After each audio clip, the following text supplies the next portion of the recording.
السلام عليكم ورحمة الله وبركاته. أهلا ومرحبا بكم في فيديو جديد. أخبرنا النهاردة من الكويت في إطار احتفالاتها بعودة الفنان الكويتي عبد الله الرويشد.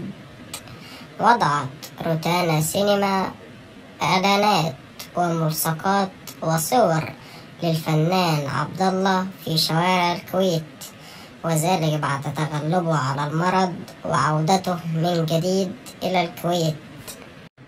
كل ذلك لإظهار الدعم والحب والاشتياق للفنان عبد الله الرويشد بعد رحلة علاجية مع المرض. وبكده يكون الفيديو بتاعنا انتهى.